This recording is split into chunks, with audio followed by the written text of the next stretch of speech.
welcome to the Kemetic How-To Guide for Egyptian Pagan and Kemetic practitioners. I'm your host, Sharon.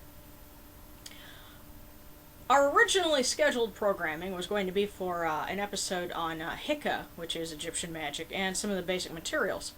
But, given the time of year that it is, I'm going to break from that to give you a little bit of information on an upcoming holiday that's fairly popular for Kemetic Reconstructionists, and that is the Feast of Chewing Onions for Bast. It's celebrated on the fourth day of the fourth month of Peret, which is the planting season. And that month you'll see it listed as Parmuti. And Parmuti comes from Paenrenitet. That was the older form of the name. You'll also see it just written as, for Shomu, for Peret 4.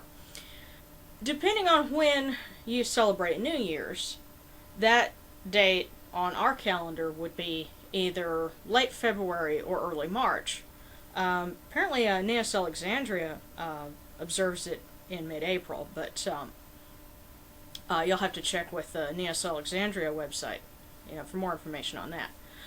Me, because I observe Egyptian New Year on July 18th, that means that last weekend, February 16th, would have been the day for chewing onions for Bast.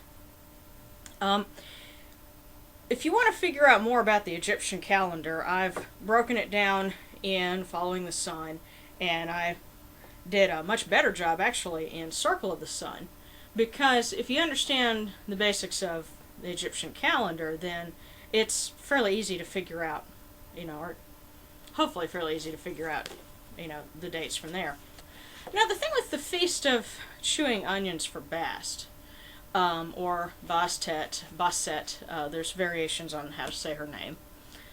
There's a lot of website and blog entries about it, but I have looked high and low for original sources, books, academic articles, translations of something from an Egyptian text that mentions it, and I only found one source. It's the website osirisnet.net, and there's two nets on purpose. If you go to the osirisnet.net homepage, look on their sitemap, and scroll down almost to the bottom, you'll see a link for onions and the festivals of Sokar, Nehebkau, and Bastet, and that will actually take you to a page that's got some very good information and a good bibliography. Unfortunately, most of it's in French. That's probably why there's not a whole lot of information on it. Just, if you haven't figured out already, I'm very much a stickler for academic sources, because anybody can come up with anything and say that, they got this personal gnosis or whatever, but if you can't go back and say, okay, if you look in such and such book, you can find it, then all we're going on is just that person's word. That's why I always try to, give links so that you guys can go and look up and find out for yourselves. Anyway, since there's not that much information on the Feast of Chewing Onions, it may have been kind of a minor holiday, or a fairly local one. We don't know, but today it's fairly popular. So there are a lot of folks that have wanted to know how to honor Bast, and they're interested in things like that. So this information is to help you be able to celebrate a little bit better. First of all, I'm going to give you a little historical information on onions, and then I'm going to give you some recipes for how to cook some. First of all, the history. Onions were a dietary staple along with bread and beer, and it was a major crop. There was actually one website that I saw that claimed that Egyptian princes paid, 90,000 pounds of gold or something like that to get onions. That's not true. They grew onions. They had plenty of them. That was one of the things that the pyramid builders were paid in, was bread and beer and onions. Onions were also used in medicine. They were used in embalming. It was also used as a snake repellent, interestingly enough. And that trait of onions figures into the Feast of Bast, as we'll see in a minute. If you want to learn more about onions and other Egyptian plants, I highly, highly recommend An Ancient Egyptian Herbal by Lisa Manish. This is a great book. It gives information on, you can find onions, leeks, garlic, and also papyrus, lilies, a whole bunch of other things. As a matter of fact, this has allowed me to get the scientific names of some plants, and I'm hoping this summer to be able to order some to put in my greenhouse so I can have kind of an Egyptian greenhouse going. But great book. It's one of those things you need to put it on your wish list on Amazon, because you will find out so much, in this book. It has a little background on kefi and all sorts of things. Interestingly enough, onions were associated primarily with the god Sokar, because part of them grows in the ground and part of them grows above ground, just as Sokar, the falcon-headed deity who was later combined with Osiris, was able to pass between the world of the living and the world of the dead, which was underground. And onions were also associated with Horus, especially his teeth. There was apparently a legend that his baby teeth fell to the ground and germinated as onions. And for that reason, in the offering lists that they would read in the opening of the mouth ceremony for the dead, they would offer 5 onion heads. There's actually a little bit of debate. Some scholars say no, it was garlic, not onions, because if you think about it, they both have a head and it's a white bulb. But either way, they represented teeth, and they were meant to restore the dead's ability to eat solid food. One other major holiday that involved onions was the night of tying onions for Sokar. It was part of the longer festival of Sokar, which lasted for about, I think it was 10 days. And there was a certain night when they would go and they would braid onions into garlands, and they would wear these garlands. They would also put them on statues of the dead. And there's actually a very interesting picture that you have. This is on a stela from a woman in the late period, and if it'll catch it, if you can see, there we are, she's holding up a plate of offerings to Osiris, and in her hand is a little necklace or a wreath of onions. So that was one of the ways that they were offered, and that's something that we've done, friends and I, when we've observed the Feast of Osiris and the Feast of Sokar, we'll offer onions. Now, according to the French source that's quoted by osirisnet.net, onion bulbs were ready to harvest. They would have been planted around the time of the Feast of Sokar. Then they were ready to harvest at the time of the Feast of Bast. And because this is almost the beginning of Egyptian summertime, this is anticipating the return of summer, and the hot summer sun was associated with the Eye of Ra. And of course, Bast and Sekhmet and Hathor are goddesses that were the Eye of Ra. And one of the things that the Eye of Ra does is defend him against the evil serpent Apophis. That harks back to onions being used as a snake repellent. So the anti-snake properties of onions are probably what was being celebrated, and that's why they were being offered to Bastet. This runs contrary to what a lot of other sites that I've seen, a lot of blog entries that talk about the Day of Chewing Onions for Bast mention. They say that it's because of tears, because when you cut an onion, it makes you cry, or some of the time it does. I'll talk about that more in the kitchen.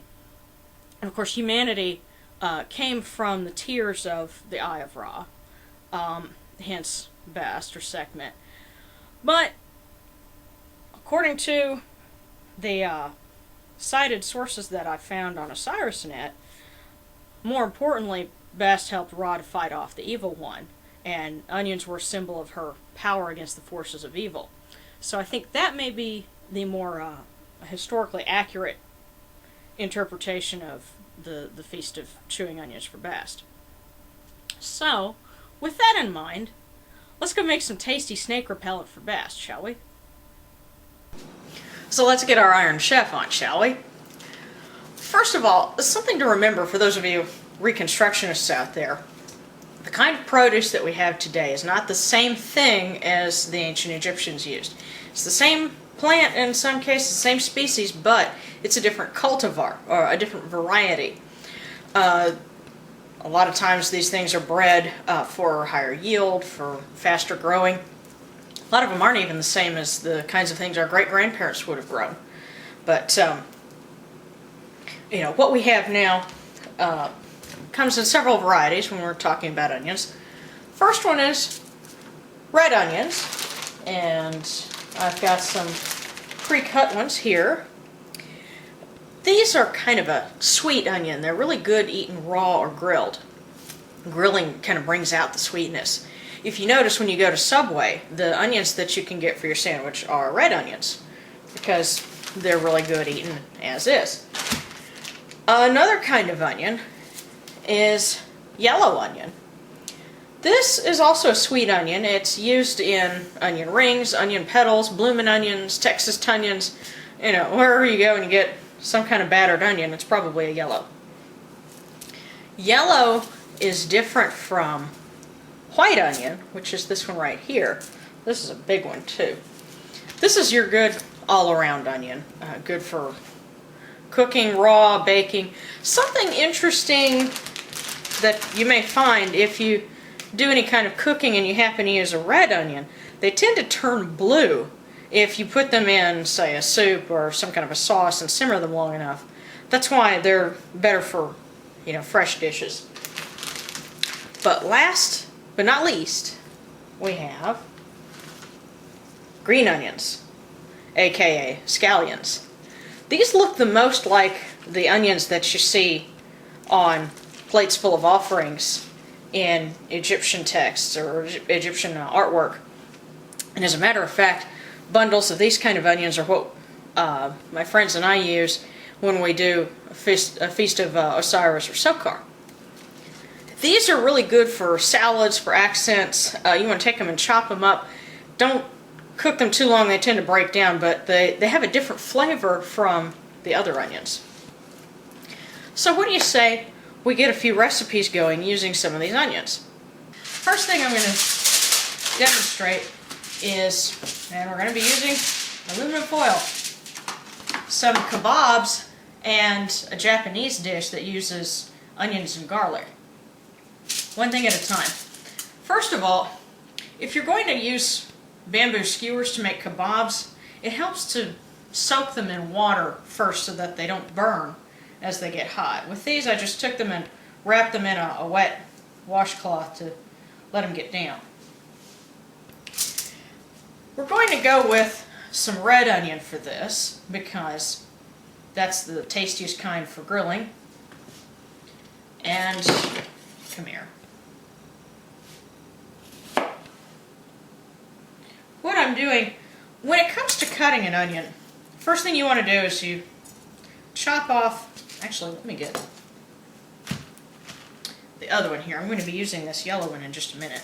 So the first thing you want to do is cut off either end.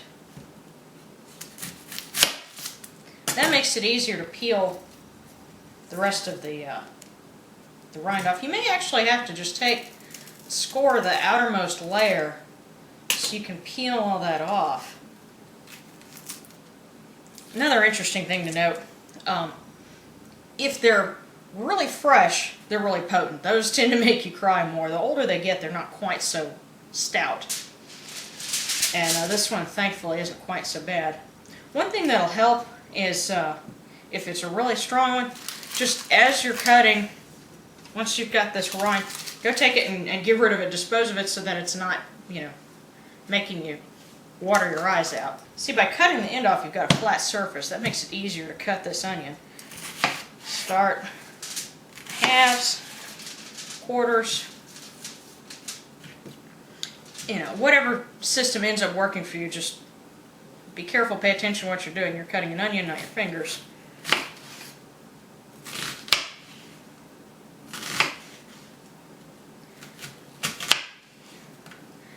And remember, it'll break apart as you're cooking with it, so sometimes you want big chunks. Other times you want little chunks. It depends on, how you're going to be preparing it. For the kebabs, I want some kind of big chunks. So actually, these will probably do. Now, in all of my brilliance, I forgot to get some fresh vegetables to go on these skewers, but you can put a little bit of onion, followed by, I've got some pre-cooked chicken.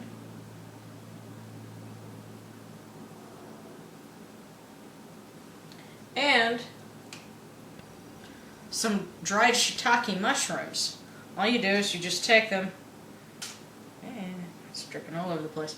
Just take them and soak them in a little bit of water, like this, and that reconstitutes them. And you end up with the shiitake flavored water makes a really good soup base. I'm going to call this a mini skewer. Now, I always advocate making sure that your surface is good and greased up, and just some spray canola oil does remarkably well. And again, if you're using foil, it's best to just get some Pam spray and let it go. Something that you can do to season this up a little bit, and this is something that a lot of people miss. If you go in the spice section, you'll see onion salt and then onion powder. I always go for garlic powder and onion powder. It's not the salt. It's healthier that way. My husband has hypertension, and we've managed to keep it very well controlled by watching out how much salt we put in things. So check your cupboard. Make sure that what you've got, if you have this kind of seasoning, it's onion powder, not onion salt. So I'm going to sprinkle a little bit of that on here. Also, the powder has a different flavor from the fresh onions because dehydrating it kind of brings out certain things that you wouldn't get from the fresh. A little of this. If you have access to an Asian grocery store, you really will be treating yourself to something if you can get a hold of some of these. And the package has got Japanese on it. Chances are, if you're in a different area, you might not have the same brand here. But it says Oage-san. It's basically fried tofu. And this tofu has been fried, I don't know what they do to it really, into a pouch. What's cool about it is you just dry off a little of the oil in it, and then take a little knife, and you can cut it open just like pita bread. But there's another recipe that involves stuffing this with minced garlic, which I just cheat and get a big jar of it, and onion. And as you might imagine, it's kind of stout. But the Japanese believe, actually, for this one what we really need is to use some green onion, because that's what the recipe properly calls for. The Japanese believe that green onions are good for your sinuses. And if you have a cold, this will certainly open them up. So let's rinse these off and get them chopped up so we can put them in our tofu pouch. And by the way, the beautiful thing about green onions is if you're not that good with a knife and you don't trust yourself to keep from cutting your fingers, these can be cut with scissors. This green onion is pretty fresh because it's stout. Okay, I'm going to add some minced garlic to our tofu pouch. Just enough to fill it the rest of the way. Kind of blend it in there with the onion. That's already packing a wallop. Another thing that you can add to kind of give it some extra texture, I can find them, is some sesame seed. Finish it off with is a little bit of soy sauce. So I'm just going to put that in here.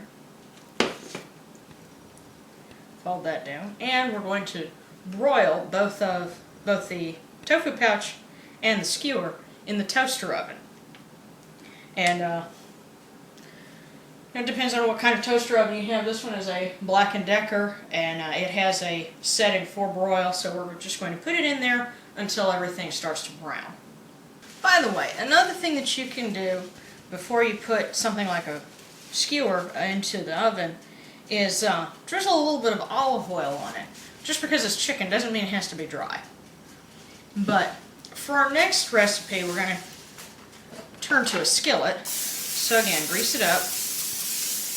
I mean, don't go crazy with it, but just enough to make sure it's lubricated. And I'm going to put it on about 5. For this next recipe, which is a common base for Middle Eastern and Indian cooking, we're going to need something called ghee. And I've got a jar of it here. You can find it in Asian, Indian, or Middle Eastern groceries. This is an Indian variety. I also picked up at a local grocer. It's the same thing here. It's butter ghee by a different company. For this, we're going to melt some ghee down. And by the way, if you want to know what it is exactly, basically it's clarified butter. We're going to melt some of this down into the skillet. Here. It doesn't take long for it to melt at all. Put a little more of it in here. And the next thing that I'm going to put in is some of that yellow onion that I chopped up. Now, a lot of people like to caramelize their onions. The problem with that is it's really tough to know when is it caramelized and when is it burnt. And doing so, as I said, tends to really smoke up a kitchen. I had a friend who came over and cooked some stuff for us. You know, she was trying to be nice and make us dinner, but the way that she knew how to cook onions was to caramelize them. And we had to open doors and run a fan because, you know, it had smoked up the whole kitchen and living room. So with these, what you want to do is just cook them until they're transparent. Because as onions cook down, they when they're crisp, they're, you know, solid, you can't really see through them, but as they start to cook down, they get transparent. Caramelizing is when they're to the point of being brown and, you know, again, it's, you know, it's a fine line between caramelized and burnt. Okay, now these onions are going pretty good. You can see they're kind of starting to brown a little bit on the edges. And you can really smell it too. When your nose tells you it's ready, time to go on to the next step. Which in this case is, I've got some cooked basmati rice that I'm going to add to the concoction here.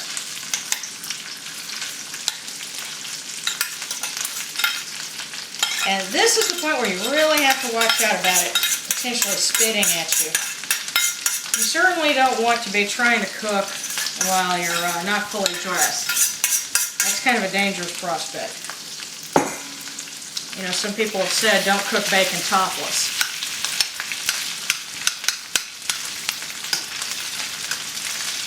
There we go. And at this point I'm also going to cut the heat because the skillet's got enough heat on it. Don't want to scorch anything. So here we go. The rice is going to absorb that ghee and the flavor from the onions. While I'm at it, I'm also going to take some of this chicken. This chicken is pre-cooked. It's just a bag of breast meat that I got. It's a really good thing to do if you don't have the time or the energy to just cook some raw chicken from scratch.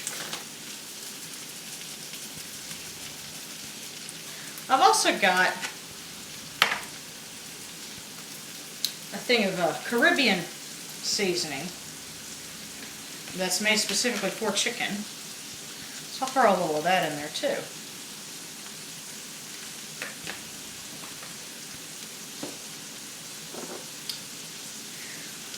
thing that I talk about in Following the Sun is some specifically Egyptian seasonings. This one I had to blend it myself from the raw seeds. It's fenugreek. So I'm just going to put a little bit of that in there. A little fenugreek goes a long way. And fenugreek is used in a lot of Middle Eastern and Indian cooking. And it has this rich, I don't know if I would say earthy smell, but once you smelled it, you know it. Cumin is another one.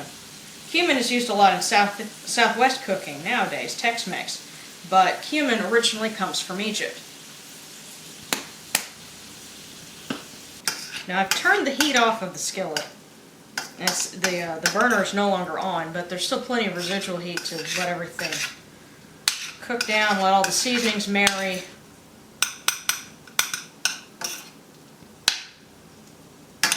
Here we go.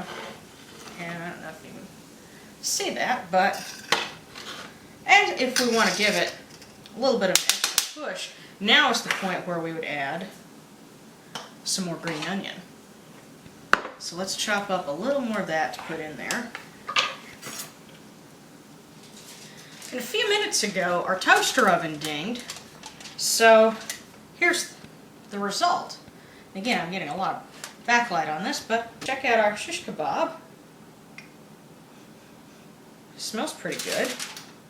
And our little tofu patch. It's crispy on the top and it's soft on the bottom, but man, I can't wait to take a bite.